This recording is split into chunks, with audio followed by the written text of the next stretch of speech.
Good morning students. आज मैं आप लोगों को आपके फर्स्ट चैप्टर जो मैंने कल बताया था फिर भी ऊपर चढ़ना है का मैंने आप लोगों को 2 पैराग्राफ समझा दिया था। ठीक है, अब मैं आप लोगों को बताने जा रही हूँ नेक्स्ट 3rd पैराग्राफ। ठीक है, इससे पहले मैंने आप लोगों को ये समझाया था कि इस चैप्टर में क्या बताया गया। तो इस चैप्टर में ये बताया गया कि जो हमारा जीवन है उसमें बहुत सारे आगे बढ़ने में संघर्ष आते रहते हैं। जब अगर हमें अपने लक्ष्य को प्राप्त करना है तो हमें बहुत सारे संघर्षों को पार करके, कठिनाइयों को पार करके तभी हम अपना लक्ष्य प्राप्त कर सकते हैं। ठीक है, तो आज मैं आप लोगों को 3rd पैराग्राफ पढ़ाने जा रही हूँ। ऊंचा है बलिदान हमारा जीवन के अरमानों से, हिम्मत की छाती ऊंची है पर्वत की चट्टानों से। यानी कि हमारा जो बलिदान है बच्चों, ये कविता के द्वारा, इस पंक्ति के द्वारा कवि यह कहना चाहते हैं, यह समझाने का प्रयास कर रहे हैं कि जो बलिदान होता है लोगों का, वो बलिदान जीवन के अरमानों से, जो हम कुछ पाने का अरमान है उससे बहुत ज़्यादा बड़ा होता है। हमारा बलिदान जीवन के अरमानों को पाने से ज़्यादा बड़ा होता है। और जो हमारी हिम्मत है, हिम्मत की छाती हमारी इतनी ऊंची है जैसे कि पर्वत की चट्टानें। तो अपने लक्ष्य को प्राप्त करने के लिए हिम्मत की छाती ऊंची है किस प्रकार, जिस प्रकार पर्वत की चट्टानें ऊंची हैं। चट्टानों से टक्कर ले लेकर नित आगे बढ़ना है, चढ़े हिमालय की चोटी पर फिर भी ऊपर चढ़ना है। चट्टानों से टक्कर ले लेकर, इस पंक्ति के द्वारा कवि यह कह रहे हैं कि जो चट्टानें हैं, जो पहाड़ की चट्टानें, उससे टक्कर ले लेकर हम कई बार गिरते हैं फिर उठते हैं। तो हमें ऐसे ही नित गिरकर उठना है और फिर आगे बढ़ने का प्रयास करना है और फिर उस हिमालय पे जाकर अपने लक्ष्य का एक नया हिमालय गढ़ना है, बनाना है।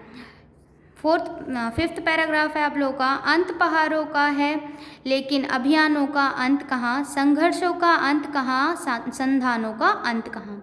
यानी कि एक समय जाकर जब ऊपर चढ़ते रहते हैं तो पहाड़ का अंत हो जाता है, उस पर्वत का अंत हो जाता है। एक समय आते ही हम पहाड़ की चोटी पर पहुंच जाते हैं, लेकिन जो हमारा अभियान है, हमारा जो लक्ष्य है, हमारा जो संघर्ष है, उसका कभी भी अंत नहीं होता है। जीवन में नित्य संघर्ष, नए नए संघर्ष करने पड़ते हैं जीवन को आगे बढ़ने के लिए, क्योंकि जीवन कभी भी समाप्त नहीं होता है। जीवन से कभी भी संघर्ष समाप्त नहीं होता है और ना ही जीवन के लक्ष्य समाप्त होते हैं।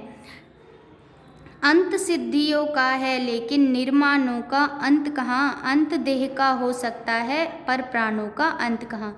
यानी कि सिद्धियाँ एक समय जाके हमारे जो लक्ष्य हैं, एम है, हमारा डिज़ायर है, वो मतलब हमें मिल जाएगा, उसका अंत हो जाएगा। लेकिन जो अगर नई नई इच्छाएं हमारे अंदर बनती रहती है कि हाँ हमें ये भी चाहिए, हमें ये भी बनना है, हमें ये चीज़ भी जीवन में प्राप्त करना है, तो उन निर्माणों का कभी भी अंत नहीं होता है।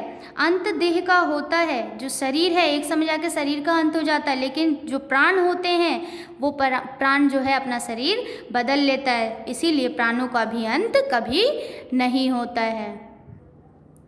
सीमाओं से विश्रामों से हमको हरदम लड़ना है, चढ़े हिमालय की चोटी पर फिर भी ऊपर चढ़ना है। अर्थात इस पंक्ति द्वारा कवि यह कह रहे हैं, यह समझा रहे हैं कि जो सीमाएं आती हैं, पहाड़ की, पर्वत की, चट्टानों की सीमाएं आती हैं, तो वहाँ पे वो हमें बार बार, हम कभी थक जाते हैं, वहाँ विश्राम कर देते हैं, हमें आलस्य आ जाता है।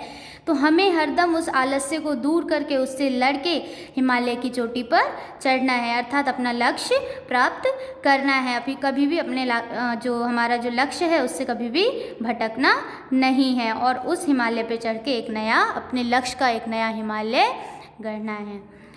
गिर गिर कर, चढ़ चढ़ कर हमने नाप लिया ऊंचाइयों को, डूब डूब कर, तैर तैर कर थाह लिया गहराइयों को, किंतु डूबने या गिरने हमने ना दिया तरुणाइयों को, जंजीरों में बंध बंध कर बंधने ना दिया अंगड़ाइयों को।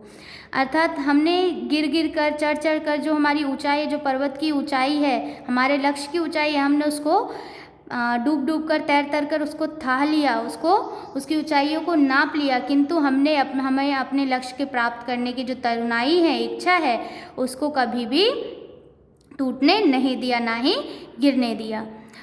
बढ़ने का इतिहास नया गढ़कर गढ़कर हमको गढ़ना है, चढ़े हिमालय की चोटी पर फिर भी ऊपर चढ़ना है। अर्थात इसमें कवि यह कह रहे हैं कि अगर हम अपना लक्ष्य प्राप्त कर लेते हैं तो हम एक नया इतिहास रच लेते हैं। हिमालय की चोटी पर पहुंचकर हम एक नया इतिहास गढ़ देते हैं, यानी कि बना देते हैं। और चढ़े हिमालय की चोटी पर फिर भी ऊपर चढ़ना है। एक हिमालय की चोटी पर चढ़कर एक नया इतिहास बनाना है और उस पे चढ़कर एक नया लक्ष्य प्राप्त करना, एक नया हिमालय गढ़ना है। और उठे इंसानों की इज्जत का झंडा, और उठे आज़ादी का हिकमत का झंडा, और उठे अभियानों के निर्माणों के व्रत का झंडा, और उठे मानव पुतलों के अजय सपनों का झंडा और उठे। इस पंक्ति के द्वारा कवि यह कहना चाहते हैं,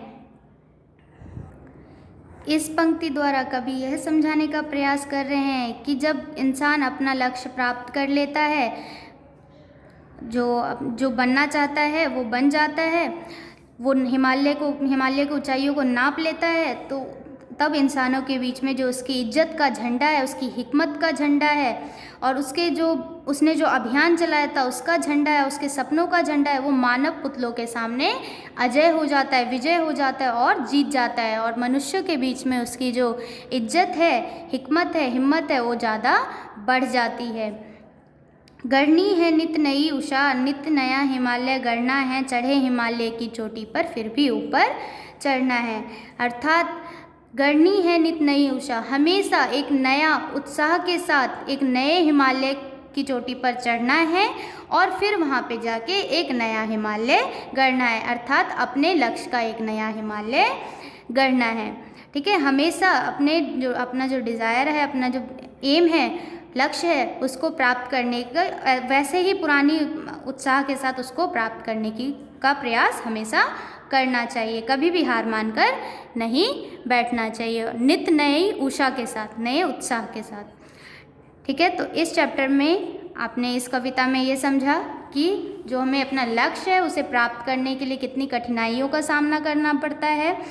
जब वो प्राप्त हो जाता है तो इतिहास में नया इतिहास बन जाता है और उस हिमालय की चोटी पर चढ़ने से हमारा लक्ष्य हमें प्राप्त हो जाता है। और इस चैप्टर में आपने ये भी देखा कि हमें जब भी अपने लक्ष्य को प्राप्त करना होता है तो लक्ष्य से भटकाने के लिए, हमें अपने लक्ष्य से भटकाने के लिए बहुत सारी चीज़ों का सामना, बहुत सारे संघर्ष करने पड़ते हैं, बहुत सारी कठिनाइयों का सामना करना पड़ता है। और जब एक लक्ष्य हमारा पूरा होता है तो नए लक्ष्य को प्राप्त करने की हमारे मन में लालसा जाग उठती है। तो इस चैप्टर में यही है, आप लोग इस चैप्टर को अच्छे से रीडिंग करेंगे और इसका भावार्थ समझेंगे। ठीक है, और इसके वर्ड मीनिंग जो हैं अपनी कॉपी में नोट करेंगे। ओके, नेक्स्ट डे मैं आप लोग को इसका एक्सरसाइज सेंड करूँगी।